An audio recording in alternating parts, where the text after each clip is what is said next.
You started the season in Brisbane with a final. You're ending the season, and you've had a few bits and pieces in between. How do you feel about having reached the final? And start with your thoughts about facing Domi again.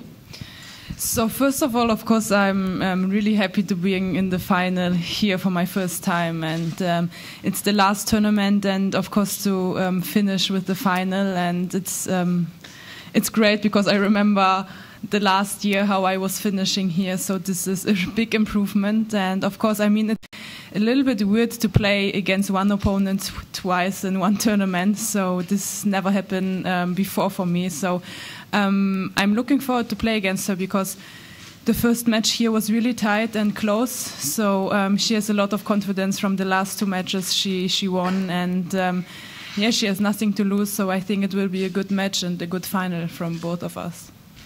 Angie, starting in 3 sets in the first match, haven't dropped a set since. It seems like you're playing better and better. Were there any specific adjustments you made after that first match to be more efficient moving forward? I think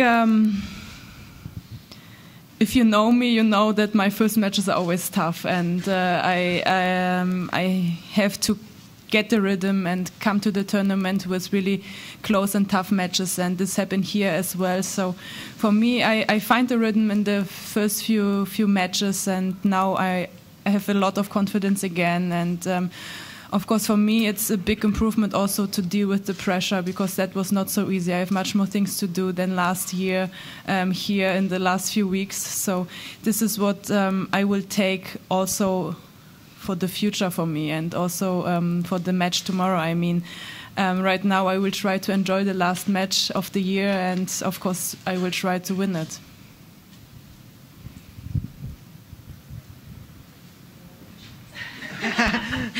No. Today, Angie was Aga was coming. Sorry, Aga was coming a lot to the net, and it seems like not only today, but you always play really good passing shots. What does he?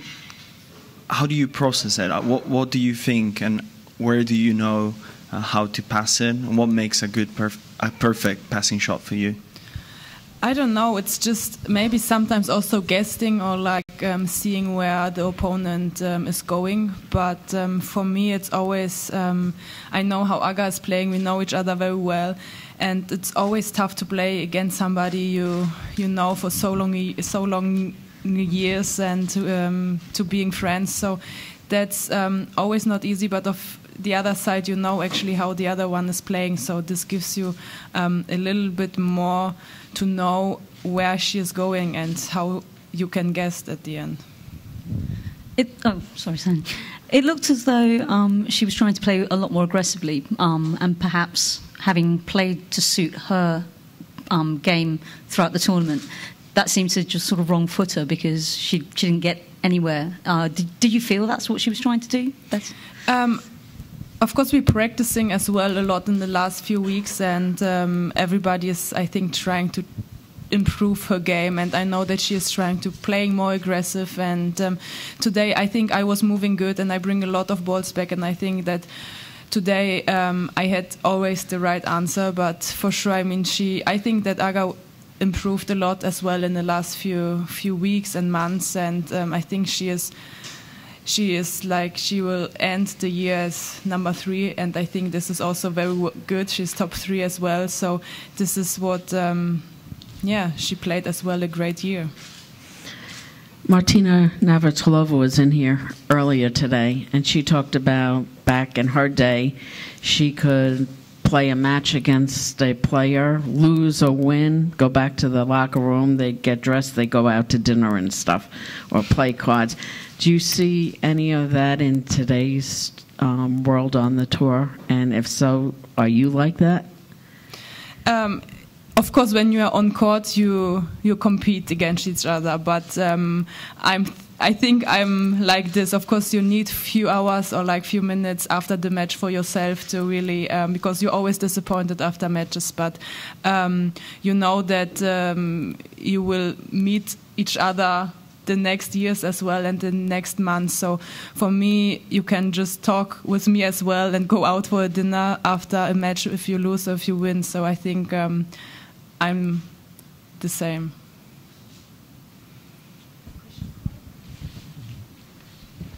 Angie, as you look back to the first match against Domi here, what is the biggest adjustment or one thing that you're doing much better at this point in the tournament than what you did in that match?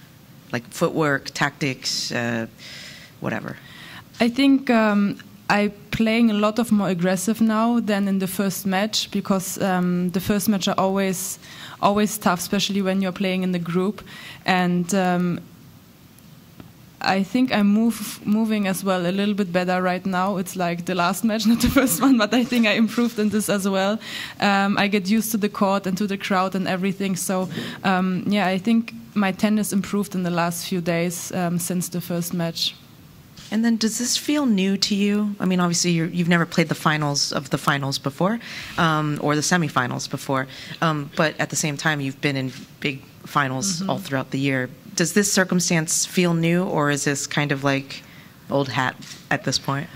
It's both. First of all, of course, I know it's a big final again, but I never played such a final, so I'm really looking forward. I mean, it's a big thing for me and really special, because it's the last tournament after such an incredible year for me. So I will just I will try to enjoy it, but of course, I think I will be nervous in the beginning, like always, but I think with all the experience I learned in these years in the big finals, what I played, that gives me a lot of more confidence when I walk on court tomorrow night.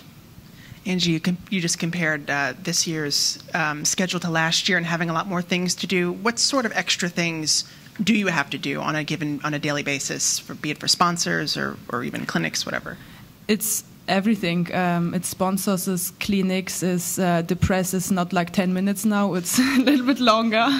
So everything is much more longer, and this is what's changed. And I have much more things, so the schedule is tighter, and but now I get used to it. It was not so easy after Australia to deal with this, but now we are like 10 months after, so it's a little bit easier for me to know how the schedule is and to know how to focusing still on my practice and on my tennis, because that's the priority. What were some of the initial emotions for you like when you started getting all these requests and the press conferences started to get longer? Did you feel like, was it surreal in any sort of way? Did you feel like you weren't expecting this much attention from your win? Or I don't know, it was different. It was also difficult at the beginning to deal with this, because it was not as usual, where you just come to the press conference and that's it. I mean, now after the press you have much more things to do as well. So it was more at the beginning, it was new, and now I can also like enjoy it, and I know how to expect. So this is also something different now than at the beginning. Well, you mentioned the post-Australian Open struggle with dealing with everything. How important was in the grand scheme of things to defend your title at home in Stuttgart? That was also really important, because I love to playing at home, and to defend the title in Stuttgart, that was special again, because if you win the first time it's always nice, but to defending the title like the next year, it's I think not so easy. And after Australia especially, and after the few weeks where I was not playing so good and I was not dealing the pressure, that was actually very good that I came to Stuttgart, and my day was as well very tight there, but this gives me a lot of confidence that I can deal with this and playing good tennis after all the things I have to do. Angie, early in the first set, you hit a squash shot winner, the forehand out wide. Yeah. That was a pretty good shot from you. So, I mean, is that pure instinct? Is that a shot that at all you can replicate in practice? I mean, talk me through that, hitting that shot. To be honest, I'm not practicing these shots, It's like more that I know that I can do it, and when you are playing the matches, you are focusing so much on every single point, and I'm trying to reach every ball. So I think it's just like, I was maybe a little bit lucky as well at the end, but at the end I know that I can make such a shot. So that's nothing new actually for me.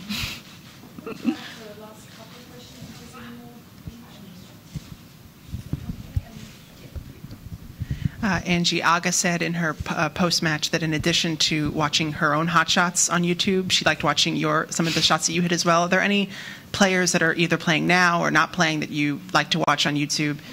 I have to say Aga as well. So I think I love to watch her hot shots as well because they are always amazing. So like everybody knows, I think she's always the winner of the month with the hot shots.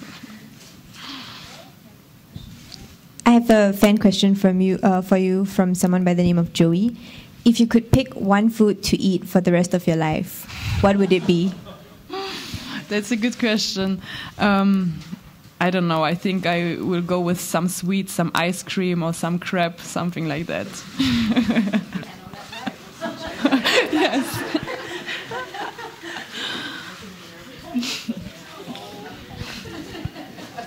Thank you.